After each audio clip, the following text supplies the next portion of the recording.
जंगल का राजा शेर खा पीकर आराम से एक पेड़ की छांव में सो रहा था। तभी कहीं से एक नटखट चूहा वहां आ पहुंचा और खेलने लगा। खेलते खेलते वह शेर के ऊपर चढ़ गया। कभी वह शेर की पीठ पर दौड़ता, तो कभी सिर पर चढ़ जाता। कभी वह उसके कान पर झूलता, तो कभी पूंछ से खेलता। उसे बड़ा मजा आ रहा है और उसकी उछल कूद बढ़ती जा रही थी। नटखट चूहे की धमा चौकड़ी से शेर की नींद टूट गई। आंख खोलकर उसने देखा कि एक छोटा सा चूहा उसके ऊपर खेल रहा है। उसे बहुत गुस्सा आया और उसने चूहे को अपने पंजे में दबोच लिया। शेर के पंजे में आते ही चूहे डर गया और थर-थर कांपने लगा। शेर बोला, बदमाश चूहे, तेरी इतनी हिम्मत कि तू जंगल के राजा शेर की नींद में खलल डाले। अब तेरी खैर नहीं, मरने के लिए तैयार हो जा। अब मैं तुझे मारकर खा जाऊंगा। मौत सामने देख चूहा गिड़गिड़ाने लगा। वनराज, मुझे क्षमा कर दें। मुझसे बहुत बड़ी भूल हो गई। मुझ जैसे छोटे से प्राणी को खाकर आपको क्या मिलेगा? आपका पेट तो भर नहीं पाएगा। कृपा कर मुझे छोड़ दीजिए। अवसर आने पर मैं अवश्य आपके काम आऊंगा। चूहे की बात सुनकर शेर हंसने लगा और बोला, मैं जंगल का राजा हूँ।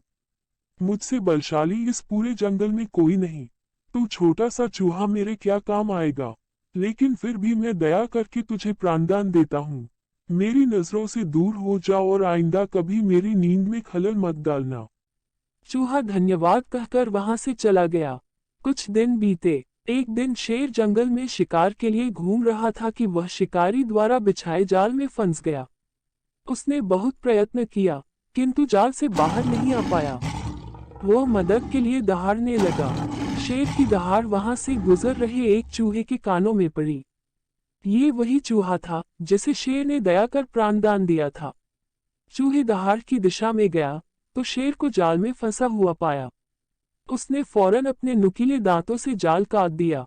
शेर आजाद हो गया। उसने चूहे को धन्यवाद दिया तो चूहा बोला, वनराज, आप शायद मुझे भूल गए हैं।